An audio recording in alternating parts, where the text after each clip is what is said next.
Welcome to our podcast, Living Our Best with Memory Loss. What makes this podcast unique is that 3 of its hosts, Bob, Dennis, and Sue Ann, have a memory loss diagnosis. The purpose of this podcast is for people to share their experiences with cognitive decline. It is not to provide medical advice. We are not doctors, and we stress that what might have worked for one person might not work for others. If anything you hear on this program inspires you to explore treatment options, we recommend you do so in consultation with your physician. Welcome to another podcast of Living Our Best with Memory Loss. Today's guests are Sarah Dickson and Donna Barber from Alzheimer's, Tennessee.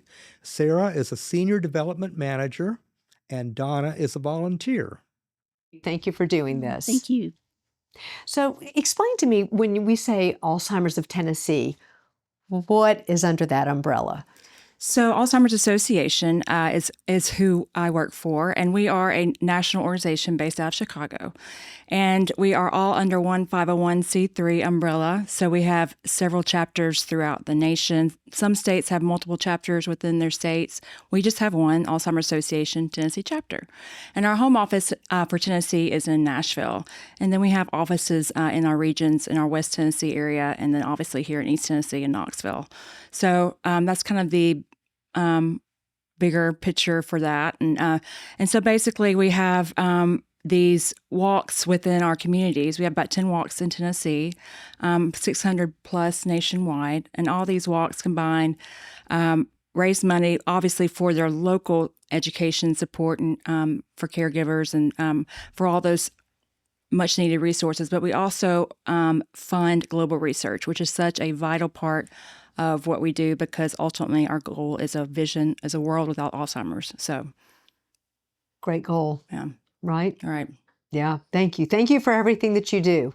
I absolutely love my job. And I think the biggest part of my loving this role is being able to meet people like Donna and my volunteers, because I am one person and they lead the way in everything we do, whether it's fundraising, advocacy, awareness, education, coming and doing these types of interviews and just talking about their story and sharing their story.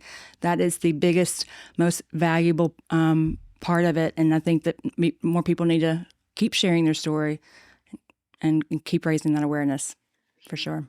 So Donna, I need to know, how did you two get connected? And then I need you to tell us about Larry. Okay. My husband was diagnosed in August 2019 with Alzheimer's. He retired a few years before I did, and so I made a decision to retire in the end of March 2019. And we had already discussed a little bit about some things that I had begun to notice. And so fortunately, he actually had an appointment with his primary care in April. And we discussed before we went about just talking about that with his primary care, which we did. And I will never forget, his primary care looked at me and he said, "I think you probably understand what we might be dealing with." And I said, "Yes." And he said, "I'm not going to do anything. I'm going to get you a referral with a neurologist." And he told me about Dr. Monica Crane at the Genesis Neuroscience Clinic. We did the initial cognitive testing, all those things. And then he did the MRI.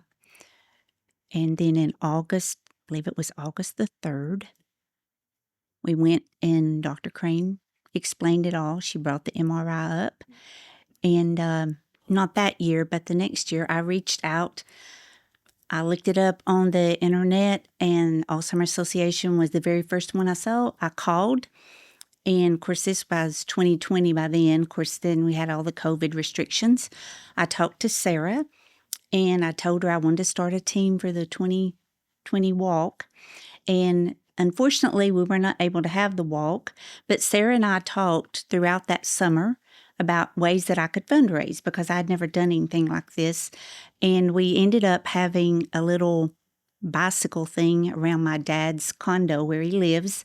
And we decorated our bicycles and the kids, and we raised money. That's great. When I made that phone call that day to in 2020 to get with Sarah, that was my blessing. Because had I not done that, my husband Larry and I would not be at the point we are in this journey. And we have made so many friends. And Sarah will be the first to tell you, when we have our monthly committee meetings, Larry is there with me. And everyone knows him, and they make sure he's taken care of. If he has to go to the restroom, they make sure that's what being on this committee, they love us. And I know that. I think for you too, though, it's a great outlet, for you to, just really kind of take your focus off those day to day, like, Yes. That turmoil that you carry with you, and just be able to focus on something different, because so many people are just in it all day, every day, and they don't take that break and they don't give themselves that opportunity to rest, I agree 100% because some days it can be very difficult. I mean, we have really, we will be married 46 years, April the 22nd. Now, I cannot tell you the last time that Larry remembered that it was our anniversary, probably 4 years ago. I can't tell you how many times Sarah has sat and listened to me just say, I just don't know how much more of this I can do. I don't know how much more, because when you live that every day with the same questions, especially when in the cold weather and you cannot get out, because I think as a couple, I know my role has changed drastically. You don't have those couple conversations. You're taking care of everything. And being involved with the association, Sarah is right. It allows me to focus on my passion for the kids at the walk, the Kids Zone. I love to go out and to the registration events that we set up within the community. And mostly, I love to share my story and Larry's story and why. And I always want to tell them why I became a volunteer, the reason I became a volunteer. And I think that's so important.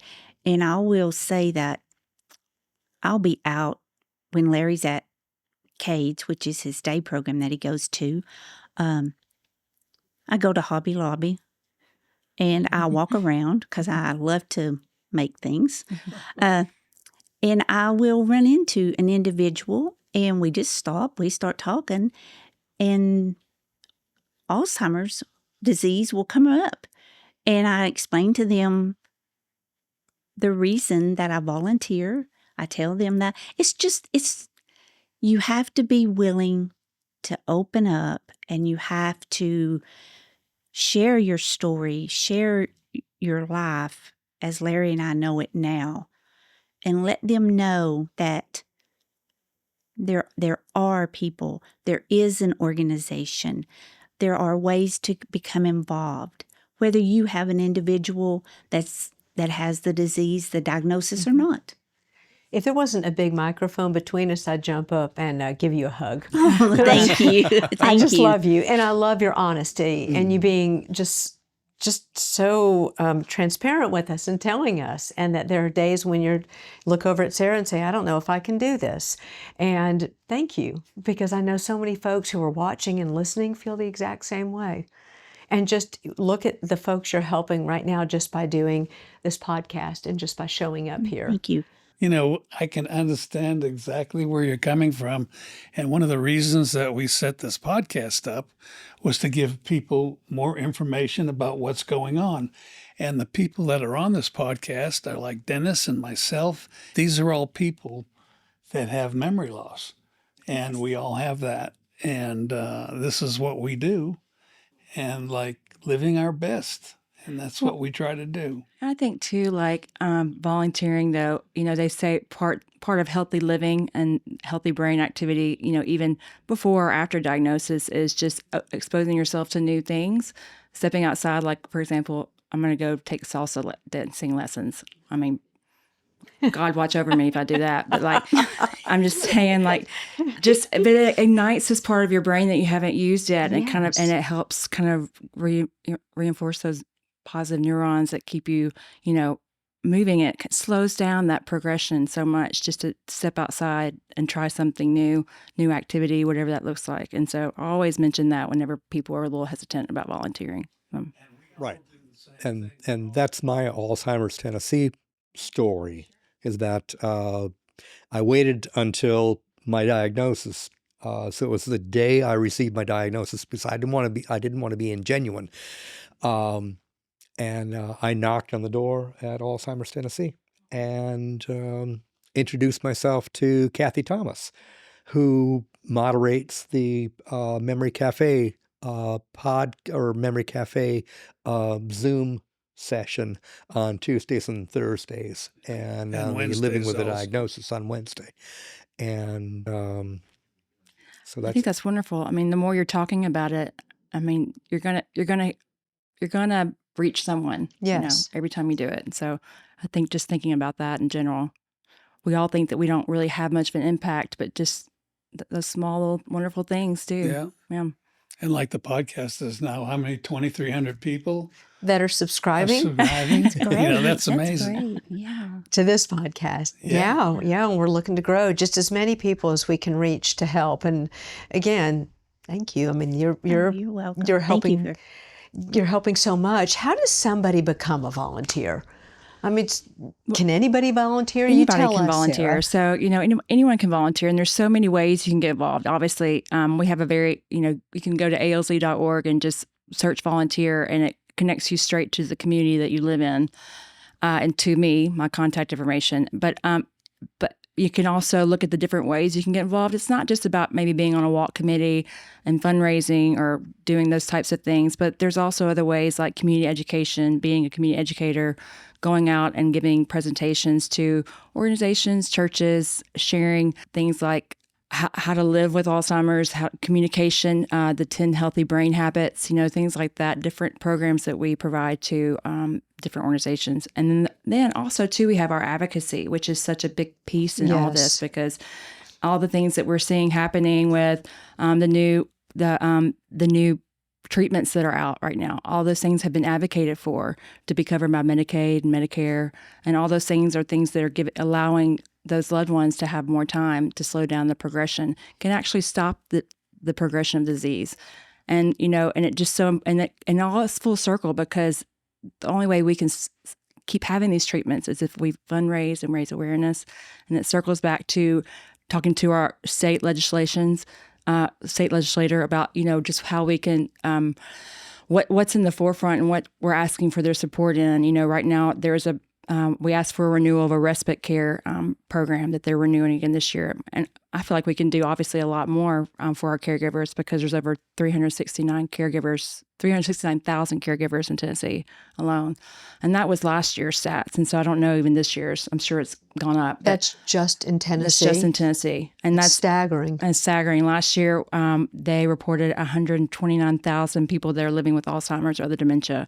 And then you think about that, it's more than, I think, more than double of, caregivers. And so, we really want to focus too on our caregivers and the support that they need, and getting them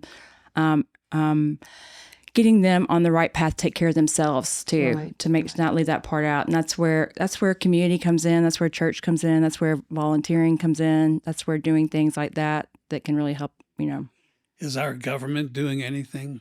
They are, for a while, it's always as far been as funds and everything else. They are, and they're really stepping up with Alzheimer's Association. We're the largest nonprofit funder for research.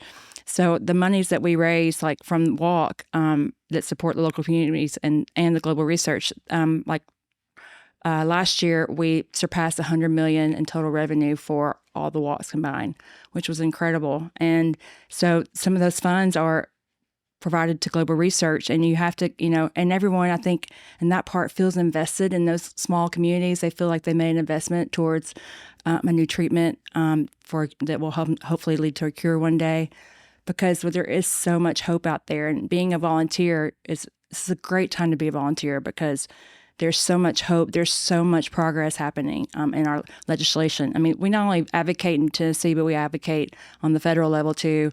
We have a forum I think this year's is in April, up in D.C., where we have volunteers in the state of Tennessee that go up to D.C. and advocate with the rest of all the other volunteers that come from nationwide. And so this is Sea of Purple that's on Capitol Hill, just advocating for those that we love. They're dealing with this, and obviously our caregivers. So, I mean, this is an annual, ongoing thing. And I think, too, that's one of my favorite things, too, is the advocacy piece of it, just because you really are using your voice right then and there.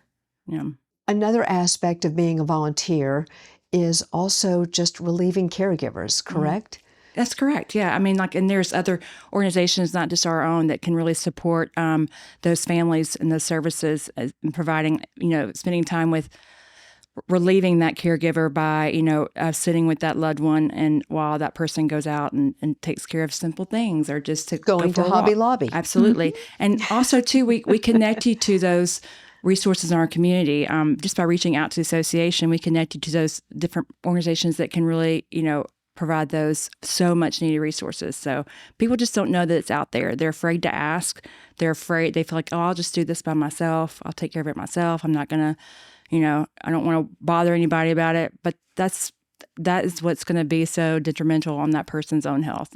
So it's so important. If I leave here, if I can share one thing today, is just do not go through this alone, and that do not reach out to your church. If family is not an option, church organizations, just get on the internet, look, give me a call, and I can definitely connect you to some places where you can go and get that support you need, because there's just no reason for you to have to navigate that by yourself. And volunteering is one of the main things that we throw out there too. I will say that I think that that's so important, because and as a volunteer, I mean, I'm so thankful that I made that call to Sarah, and that because I cannot imagine living with with a loved one. You have as a caregiver, the loved one, you have the diagnosis, not having some support, not having at least, friends, like Sarah said, a church. And at the walk, Larry goes to the walk with me, and he's really good about staying where he's supposed to, but every once in a while he might walk. But he wanders off. But all the other committees members, they will say, they get it. Yeah, they get it, and they help. They help me. And so that's why I think it's so important. But I will say that I did have an individual ask me about, how long do you think you're going to be able to keep this up? And I said, and why? Why do I do it? The reason. And I said, I have two goals. First is to find a cure. The second is, from a caregiver's point of view, you do not have to do it alone.